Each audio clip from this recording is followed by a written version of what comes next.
Martino. Pour l'instant, nos avocats nous disent que tout est beau. Du 27 au 29 septembre à l'UQAM, bien sûr que c'est à l'UQAM, va se tenir la conférence du Bandung du Nord. Le Bandung du Nord, c'est quoi ça? Alors, c'est un genre d'international des décoloniaux. Des gens qui sont contre le colonialisme, qui sont contre aussi le pouvoir des Blancs. C'est une conférence qui va être entièrement organisée par des personnes non blanches. C'est écrit, là. Hein? C'est écrit, c'est-à-dire là, on veut que ça soit sérieux, on a tassé tous les Blancs, là, on veut pas les avoir là, on sait que les Blancs sont tous racistes, sont tous colonialistes et tout ça. Là. Non, c'est organisé entièrement par des personnes non blanches et il va y avoir des gens d'un peu partout qui vont venir parler de décolonialisme et des gens avec un discours que je trouve assez décoiffant. Merci. On va en parler avec Julien Corona, qui est directeur des communications du CIJA. Le CIJA, c'est le Centre consultatif des relations juives et israéliennes. Bonjour, Julien. Bonjour, Richard. Alors, il y a toutes sortes de personnes qui sont assez particulières qui vont être à cette conférence-là. Premièrement, le Bandung du Nord, c'est quoi ça? Bandung du Nord, c'est... Pour moi qui viens de France au départ, qui est expatrié au Québec depuis de nombreuses années, Bandung du Nord, c'est une conférence qui est renée il y a plusieurs années en Seine-Saint-Denis, en France, autour de personnalités proches de la mouvance décoloniale. Il y avait eu Angela Davis, des différents universitaires.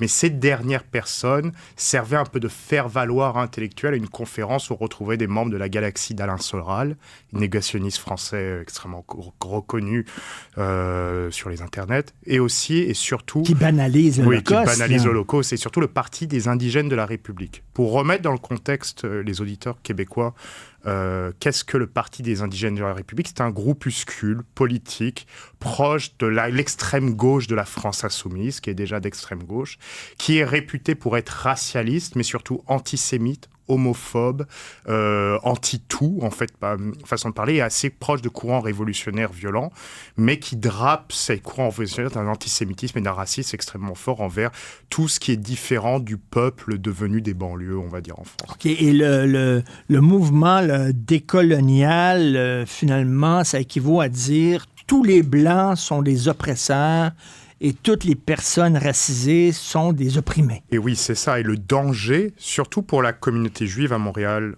en ce moment qu'on sait que l'antisémitisme est extrêmement fort et en montée effroyable au Québec, c'est que les discours qui sont véhiculés par les personnes qui vont se retrouver dans cette conférence, hébergées dans les locaux de l'UQAM, ce sont des discours odieux, abjects, racistes, antisémites, homophobes et qui n'ont pas lieu d'être au Québec.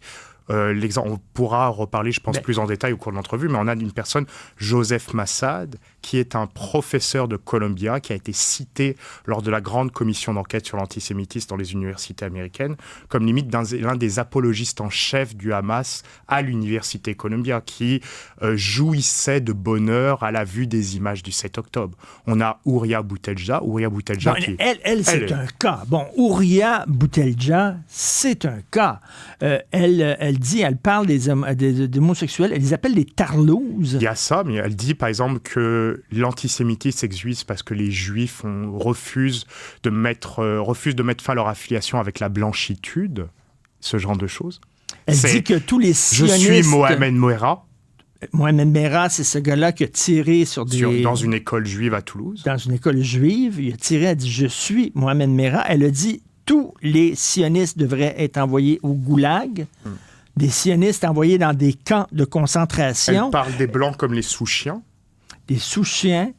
On va dire des gens de souche, mais elle joue sur les mots. Les sous-chiens, mais je reviens sur son homophobie aussi, où elle dit « Aucun homme arabe est homosexuel ». Ça n'existe pas. L'homosexualité est comme un signe de décadence des Blancs pour elle.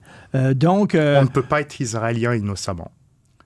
Ce genre de propos-là. Et elle dit aussi, cette dame-là, Ouria Boutelja, parce qu'elle a écrit des livres, et dans un de ses livres, elle écrit que les femmes noires qui se font violer par des hommes noirs ont le devoir de ne pas dénoncer leurs violeurs, leurs agresseurs, pour être solidaires des Noirs. Ce genre de propos n'a rien à faire au Québec. Ben non, mais c'est complètement n'a rien à faire tout délirant, court. là. Ce genre de propos a été dénoncé de maintes et maintes fois en France, mais continue à exister par des mouvances décoloniales, des mouvances d'extrême gauche, qui tentent d'attaquer nos sociétés, nos valeurs communes. Et c'est pareil au Québec. On avait dit au moment où on avait parlé d'Assim El Hakim, il y a plusieurs semaines, ce prêcheur radical islamiste qui appelait à attaquer aussi les Juifs, ce genre de qui proférait des propos comme les Juifs sont les ennemis de l'islam et ce genre de choses-là. On avait dit qu'on trouve une tendance où des orateurs radicaux, homophobes, antisémites sont invités au Canada pour venir prêcher à leur paroisse, à des convertis, mais aussi pour venir étendre la portée de leur discours. On est dans un exemple parfait de ce genre de procédé, mais dans un cadre intellectuel. Et c'est encore plus dangereux, plus insidieux, plus pernicieux. Là, c'est pas dans un cadre religieux où, à la limite, il aurait pu être protégé par la fameuse clause d'exception là, dans la loi des discours haineux. C'est-à-dire que vous pouvez avoir un discours haineux si vous faites la preuve que vous le faites de bonne foi dans un cadre religieux. Bon, ça peut être accepté. Elle dit... Elle a écrit « Il faut abattre les Israéliens, il faut liquider les Blancs ». Elle l'a dit, là. Le mode de vie homosexuel n'existe pas dans les quartiers populaires. C'est-à-dire que dans les quartiers, dans les ghettos, où ce sont surtout des gens racisés, tout ça, il n'y a pas de gays là-dedans. Les gays sont seulement chez les Blancs parce que c'est un signe, c'est une tare. Elle dit c'est une tare de la décadence des Blancs. Laisse-moi compléter, Richard, sur ce qu'elle a dit sur abattre un Israélien. Elle reprend Sartre. Il aurait fallu que Sartre écrive « Abattre un Israélien, c'est faire une pierre de coups, supprimer en même temps un oppresseur et un opprimé. Reste un mort et un homme libre. » C'est une réinterprétation. Ça n'a rien à faire au Québec. Il y a plusieurs années, elle était venue, j'avais en regardant un peu, en faisant le travail de recherche sur cette conférence problématique. Ouria Boutedja est déjà venue au Québec il y a plusieurs années.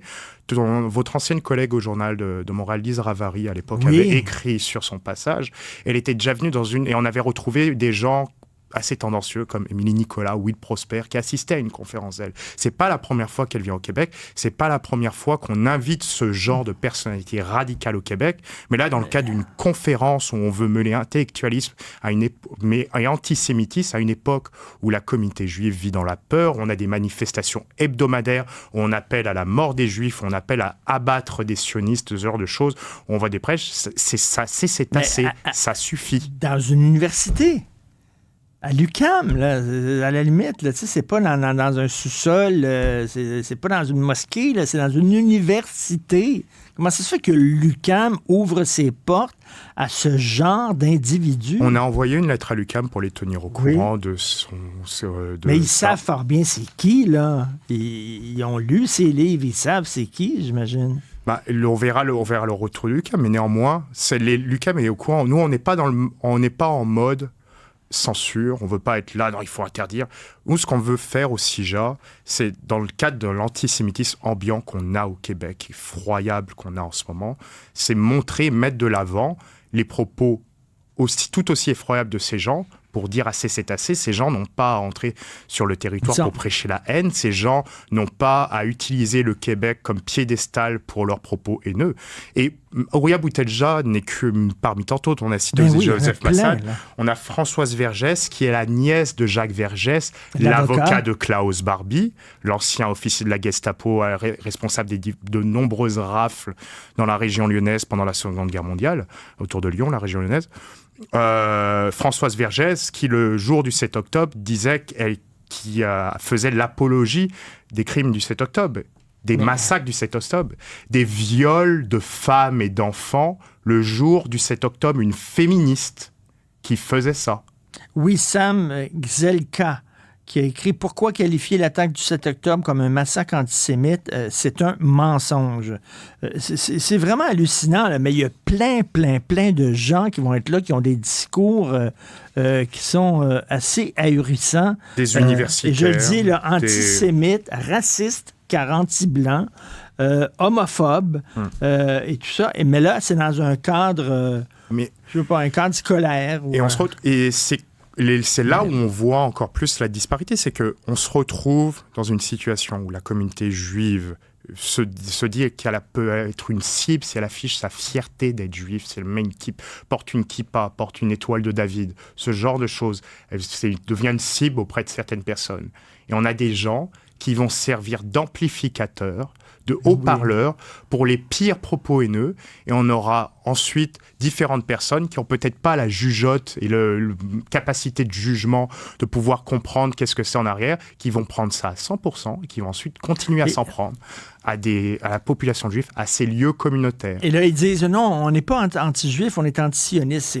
C'est faux totalement. Leur anti-sionisme de façade cache en fait un antisémitisme virulent et haineux. Et en terminant, Julien Corona, tu veux nous faire entendre en fait un extrait d'un discours qu'a tenu un militant pro-palestinien. En fait, c'est pas des militants pro-palestiniens, ce sont des militants anti-israéliens, il faut le dire. Ce sont des militants pro-Hamas. Pro-Hamas.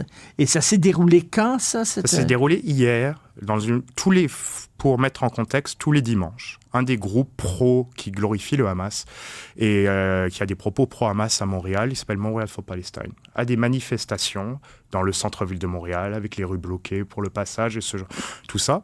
On le voit, tout le monde est au courant. Joseph Facal, tu vois aussi, vous en avez parlé dans différentes de vos chroniques. Dans de nombreux médias, on en a parlé, ont mis l'accent sur les propos qui sont prononcés dans ces manifestations.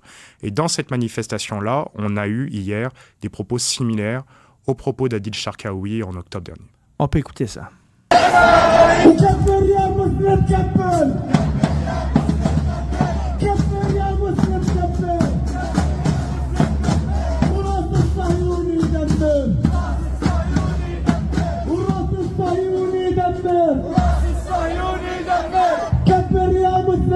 Alors, ce qu'on dit, c'est détruire la tête des sionistes, scan Allah Akbar. C'est un appel à exterminer les Juifs, parce qu'on sait très bien qu'est-ce que ça veut, ce qui est sioniste, entre guillemets. Oui, sioniste, c'est le mot comme... C'est le mot pour... fréquentable. Non, c'est le mot pour, on va dire, pour comme l'exception religieuse, pour certains, pour se protéger, parce qu'on a de probablement l'incitation à la violence et à la haine. Bien oui. Alors, on veut la tête des sionistes. Et c'est pas un prêche religieux, là. Déjà, non. C'est une incitation à la violence, en pleine ville, en pleine rue.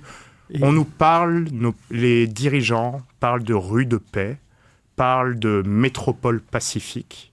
Où est la métropole pacifique quand on peut prononcer librement une telle incitation à la violence et à la haine? Et c'est à tous les dirigeants de notre province et du pays de dénoncer ces propos scandaleux et abjects. Tout à fait. Et de dire que c'est pas vrai qu'on peut dire ce genre de choses dans la rue sans aucun impact, aucune conséquence. Et il y a un auditeur qui nous a appelé en disant « Je suis désolé, je suis arabe et je suis gay.